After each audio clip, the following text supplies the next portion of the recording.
सो hey guys, आज की video के अंदर हम लोग एक्सप्लेन करने वाले the girl down star episode number 7 को। एपिसोड की स्टार्टिंग होते हैं यहाँ पे जुनतांग और सिया को दिखाया जाता है। जुनतांग सिया की तरफ देखता है और कहता है अरे रे रे रे ये मैं क्या कर रहा हूँ। असल में जुनतांग काफ़ी ज़्यादा देर से सिया को किस किए जा रहा होता है, उसे ये भी नहीं पता कि उसने किसको किस किया है। जुनतांग कहता है कि मेरा हाथ किस पर गया। वो देखता है कि उसका हाथ एक लाइटर पर चला चुका है। अब यहाँ पे सिया उसका हाथ पकड़ते कहते हैं जुनतांग क्या तुम ठीक तो, तुम अपने आप को ठंडे पानी से लेना लेना, तब जाकर तुम ठीक हो जाओगे। और ये सब कहने के बाद ही हमारी जो सिया है वो घर के अंदर चली जाती है। जुनतांग कहता है सिया रुको, तो यहाँ पे सिया रुकती है और जुनतांग से कहती है जुनतांग बाहर काफ़ी ज़्यादा ठंड होने लगी है, तो क्या तुम अंदर आना चाहोगे। तो यहाँ पे जुनतांग कहता है नो थैंक्स सिया, मैं अंदर नहीं आ सकता, अभी मुझे थोड़ी देर अकेला रहना है। और जुनतांग के ऐसा कहते ही जुनतांग काफ़ी ज़्यादा ज़ोर ज़ोर से सांस लेने लगता है। जुनतांग के बहुत ज़्यादा ज़ोर से सांस लेने के बाद हमें दिखाया जाता है जुनतांग बेड पर सो रहा है और सोचता है नहीं नहीं मैंने ये सब नहीं किया भाई। और ऐसा कहते वो ज़ोर से उठ जाता है और कहता है कि मैंने कल रात को ये क्या कर दिया, मुझसे कितनी बड़ी गलती हो गई। मैंने एक लड़की को किस कर दिया और वो भी मेरे मकान के नीचे वाले रहने वाली लड़की को। अरे बाप रे बाप, मुझे बिल्कुल शर्म आ रही है। और यहाँ पर उनको दिखाया जाता है कि वो बार बार अपने पास्ट के बारे में सोच रहा है। और ऐसा सोचने के बाद अब वो घर से बाहर निकलता है और कहता है अगर मैं घर के अंदर रहूँगा तो मैं इस बारे में काफ़ी ज़्यादा सोचूंगा। लगता है मुझे अब घर से बाहर निकलना चाहिए और कुछ घूमना फिरना चाहिए, पढ़ाई करनी चाहिए। ऐसा सोचने के बाद वो अपना दरवाज़ा खोलता है और घर के बाहर आने लगता है। लेकिन तभी वो देखता है कि नहीं, यहाँ पर वो उस बेंच को देखता है जिस पर वो सिया बैठे थे। उसे फिर से याद आ जाता है और कहता है नहीं यार नहीं। फिर वो अपने गेट को फटाफट से बंद करता है और देखता है उसके दरवाजे पर एक दिल तोड़ने वाला नोट। सिया लिखती है कि कोई लड़की चाहे तो उसके साथ आकर किराए पर रह सकती है। वो अपने रूम को शेयर करना चाहती है किसी लड़की के साथ और घर को किराए पर देना चाहती है। यहाँ पर ये सारी बात सुनकर हमारा जुनतांग भी काफ़ी ज़्यादा निराश हो जाता है। अब वो अपने कॉलेज के लिए निकल जाता है और उसे बार बार यही चीज़ें याद आ रही कि इसने सिया के साथ क्या किया। वो अपने लाइब्रेरी में बैठा और वो सिया जो जुनतांग को अपने घर के अंदर इन्वाइट करती है। जुनतांग भी उसके घर के अंदर चला जाता है और हमको दिखाया जाता है सिया उससे कहती है जुनतांग वैसे हम किस चीज़ के बारे में बात करने वाले, तो वहाँ पर बताते हैं कि हम कल रात के बारे में बात करने वाले। तभी जुनतांग की ये बात सुनकर सिया काफ़ी ज़्यादा खुश हो जाती है। फिर हमें सीन शिफ्ट होता है, हमें दिखाया जाता है कि जो जू है वो सनसेट को देख रही है। सनसेट को देखते हुए कहती है कि मैं काफ़ी ज़्यादा परेशान हूँ, पता ही नहीं मेरा दिल क्यों नहीं लग रहा।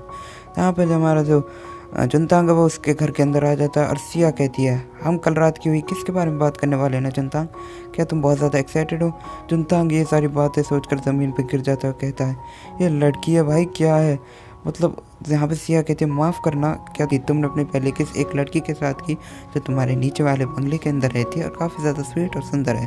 साथ ही साथ वो इतनी क्यूट है कि तुम्हारा दिल उसे किस करे बना रहा नहीं और तुमने इसे दबाकर बहुत ज़्यादा किस किया। साथ ही साथ ये सवारी कह रहे हुए वो काफ़ी ज़्यादा घबराए पर थोड़ी देर सर रख कर सो सकती हूँ। यहाँ पर जुनतांग कहता है अरे रे मेरा कंधा कोई प्राइवेट प्रॉपर्टी नहीं है जो तुम ऐसे सो जाओ। ये सब बातें कहने के बाद हमारा जुनतांग भी काफ़ी ज़्यादा कपकपाने लगता है और कहता है कि ये लड़की क्या है। जुनतांग अपने कमरे में होता है और जुनतांग सोकर उठता है और फिर से सिया के साथ हुए किसके बारे में याद आ जाती है, कैसे उसने कमर को पकड़ा और काफ़ी ज़्यादा ज़ोर से झटक दिया। मतलब जुनतांग ये सारी चीज़ें सोचकर काफ़ी ज़्यादा शर्माने लगता है। फिर वो अपने जो लाइब्रेरी के अंदर होता है वहाँ भी उसे ये सारी चीज़ें याद आ जाती है। उसकी टोपी भी गिर जाती है। फिर भी वो सिया के उस चेहरे को देखकर घबराने लगता है और मतलब सोचता है कि उसने क्या कर दिया।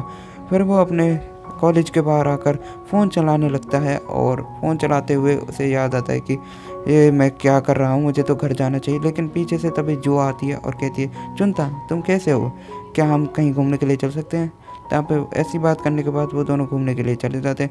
यहाँ पर वो दोनों काफ़ी ज़्यादा बातें कर ही रहे होते हैं और यहाँ पे जो कहती है चलो हम दोनों को लाइब्रेरी चलना चाहिए जहाँ पर हम दोनों साथ में पढ़ सके। यहाँ पर जुनतांग भी एग्री कर देता है क्योंकि उसे अपने फ्रेंड के साथ पढ़ने का पहला मौका मिला है कि चलो आज पहली बार मेरे साथ पढ़ने के लिए तो जा रही है, किसी भी बहाने से सही।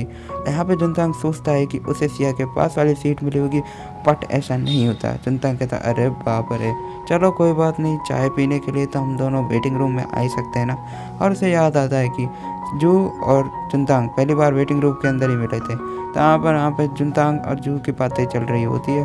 तभी जुनतांग कहती है कि देखो मेरा फ्रेंड आ गया है। तो यहाँ पे जुनतांग उसके मेल फ्रेंड को देखता है और काफ़ी ज़्यादा परेशान हो जाता है उसके फ्रेंड को देख कर, क्योंकि उससे काफ़ी ज़्यादा क्लोज होता है और उसके फेस को पकड़ते हुए कहता है जू तुम इतना जल्दी क्यों आ जाती हो। यहाँ पे जुनतांग काफ़ी गुस्से में होता है, बस हमारा भाई कंट्रोल करता, कहता है बस जहाँ पे जू कहती है कि अरे मैं कहीं जल्दी आ जाती हूँ तो क्या हुआ, तुमको भी जल्दी आना चाहिए। वो कहती है ये देखो ये मेरा फ्रेंड है। यहाँ पर कहता है कि नहीं ये तुम्हारा बॉयफ्रेंड नहीं है।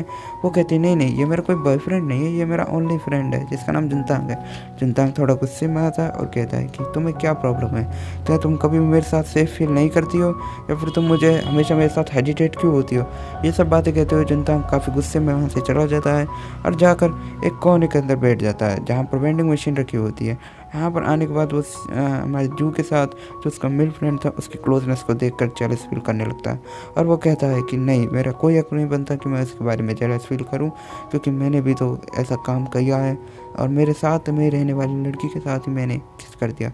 असल में कैसे सिया के बारे में बता रहा है और सिया के साथ हुए इसके जो मतलब हैंड शेक किस वगैरह जितने भी इसके क्लोजनेस वाले सीन है उन सबको देखने के बाद हमारा जो जुनतांग है वो भी काफ़ी ज़्यादा परेशान हो जाता है। उसे बस बार बार सिया के साथ हुए अपने कल रात के किस के बारे में याद आता है कि उसने सिया के साथ काफ़ी ज़्यादा ज़बरदस्ती कर दी। और ये सब बातें सोचने के बाद हमारा जुनतांग वहीं पर ही बेहोश टाइप में हो जाता है। अब यहाँ पे हमको दिखाया जाता है जो जुनतांग है अब भी उसके मन में यही ख्याल आ रहे हैं कि उसने सिया को अपना हाथ पकड़ने दिया तथा सिया उससे कहती है जुनतांग मैं जब भी तुम्हारे साथ रहती हूँ तब मुझे बहुत ज़्यादा अच्छा लगता है और मैं तुम्हारे साथ रहना चाहती हूँ हमेशा के लिए। उसकी ये बात सुनकर हमारा जुनतांग काफ़ी ज़्यादा शर्माने लगता है। यहीं पर हमारा एपिसोड